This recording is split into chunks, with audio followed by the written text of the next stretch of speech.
Aqui vamos falar sobre a borda da rede. Mas para que a gente possa entender o que é a borda da rede, vamos falar sobre a estrutura de uma rede. Uma rede ela é composta pela borda da rede, o núcleo da rede e as redes de acesso.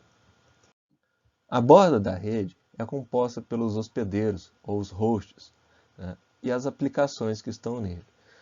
Em outras palavras, a borda da rede é aquilo que está no final da rede, a máquina que está nas extremidades, né, as máquinas que vão se comunicar. O núcleo da rede é composto pelos roteadores e as redes de redes, ou seja, o núcleo da rede é aquilo que permite a mensagem sair de uma máquina e chegar na outra máquina. Qual que é a infraestrutura que está por trás que permite essa comunicação?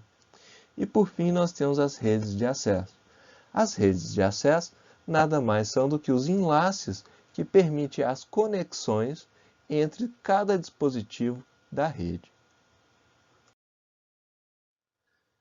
Nessa figura está sendo destacado os elementos da borda da rede. Vejam que eles estão na extremidade do sistema. Eles estão no final da comunicação. Então, também são chamados de sistemas finais.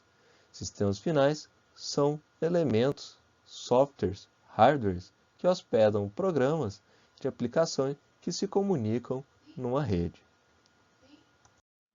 Para a comunicação em redes de computadores, podemos estabelecer dois tipos de arquitetura para a comunicação: o modelo cliente-servidor e o modelo peer-to-peer, ou ponto a ponto.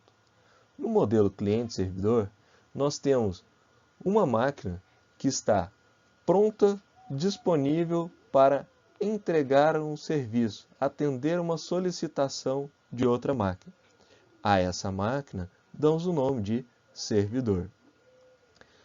Do outro lado da comunicação, temos uma máquina que demanda serviço, demanda ações do servidor. Essa máquina nós damos o nome de cliente. Um exemplo comum quando estamos navegando na internet. Quando digitamos no nosso navegador um endereço, esse navegador busca em um servidor aquele site que a gente está baixando. Veja que a máquina que está entregando o site está disponível para atender uma demanda. Qual demanda? O site. Já a máquina que está solicitando o site, ela não necessariamente está 100% do tempo disponível.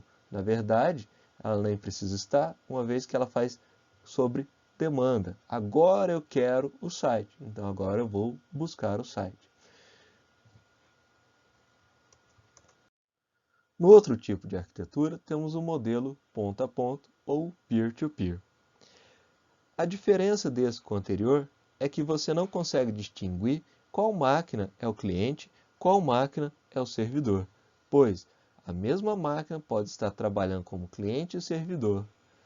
Um exemplo disso são softwares de troca de arquivos grandes, como o BitTorrent, em que, ao mesmo tempo em que você está fazendo o download de um arquivo, você está fazendo o upload do mesmo arquivo ou para outra pessoa, ou até mesmo para a pessoa que você está fazendo o download, caso você já tenha parte do arquivo que aquela pessoa tem interesse. Veja que, então, o seu software está tanto fazendo o upload quanto o download da informação necessária. O que não conseguimos, então, distinguir se o seu software está atuando como servidor ou como cliente. Na verdade, ele atua como os dois ao mesmo tempo. Um outro exemplo, mais tradicional nesses dias, é a comunicação através de videochamada e telechamadas. Quando nós estamos usando este modelo, você está tanto transmitindo a informação, a sua imagem, a sua fala, quanto recebendo a informação, a imagem de outra pessoa, a fala de outra pessoa. Então esses softwares trabalham na arquitetura ponto a ponto ou peer-to-peer, em que a gente não consegue distinguir quem é o cliente, quem é o servidor. São os elementos da borda da rede que definem qual é o tipo de serviço para a entrega dos dados. Esses serviços podem ser tanto orientados à conexão como não orientados à conexão. Os serviços orientados à conexão têm como meta a entrega dos dados de forma confiável. Para que isso aconteça, eles utilizam um mecanismo chamado de Three-Way Handshake, que nada mais é do que preparar para iniciar a transferência. Nós vimos isso no vídeo anterior, em que uma pessoa chamava a atenção de outra pessoa. Se essa pudesse atendê-la, ela respondia com a mensagem indicando que podia atender. E então a primeira pessoa solicita o serviço. A mesma coisa acontece com as máquinas, só que neste processo de negociação do início da transmissão dos dados, durante o Three-Way Handshake, também é estabelecida algumas regras para a entrega dos dados. O protocolo mais comum utilizado para a transferência de dados de forma orientada à conexão é o TCP, que vem de Transmission Control Protocol. O TCP pode ser encontrado no RFC 793. O TCP ele fornece uma transferência de dados com fluxo de bytes ordenados e confiáveis. Ele permite controle de fluxo e, com isso, ele permite controle de congestionamento. Serviços não orientados à conexão também têm como meta a transferência de dados entre os sistemas.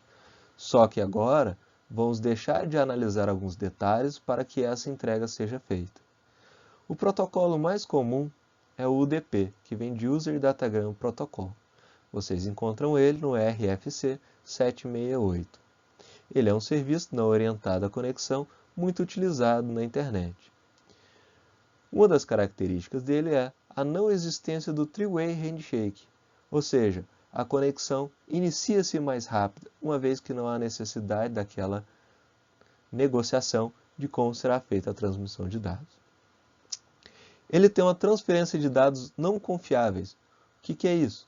Como ele não estabeleceu as regras de entrega, algum pacote pode ser perdido ao longo do caminho.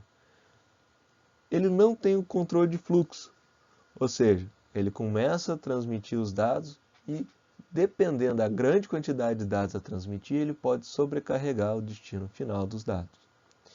E ele também não tem controle de congestionamento, ou seja, ele transmite sobrecarregando a rede.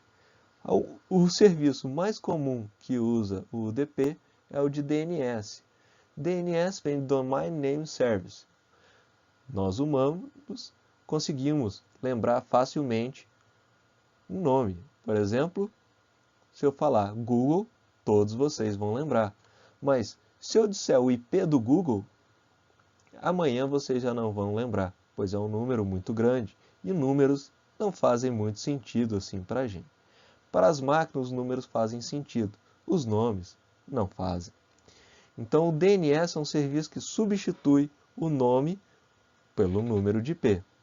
Quando você digita google.com no seu navegador, o que é feito é uma consulta do seu navegador para um servidor de DNS que retorna o número de IP. Essa consulta, ela precisa ser rápida, ela precisa de passar por cima de outras ações que estão acontecendo. Então, normalmente, o DNS utiliza-se o UDP. Aqui nós temos alguns exemplos de aplicações que utilizam o TCP. Vejam que são aplicações em que a gente quer exatamente o tipo de dados entregue. Por exemplo, navegação web. A gente quer que o site seja exatamente o mesmo site que a gente transmitiu. Transferência de arquivo. Ninguém quer que o arquivo seja corrompido durante a transmissão de dados. Login remoto, Telnet ou SSH. Você quer que quando o comando que você digite seja o mesmo comando que chegou na máquina do outro lado. Correio eletrônico. Você quer que a mensagem que você vai transmitir pelo correio seja exatamente aquela mensagem que o destinatário irá receber. Exemplo de aplicações que usam o UDP. Aplicações que exigem um fluxo contínuo de dados. Transmissão, como streaming. como por exemplo, áudio e vídeo. Ora, se você está numa videochamada ou numa telechamada e, por acaso, um ou outro pacote foi perdido, vai dar uma engasgada no vídeo, vai dar uma engasgada na fala da pessoa, mas a informação em si você vai conseguir receber, você vai conseguir decodificar, pois a nossa linguagem ela é muito redundante.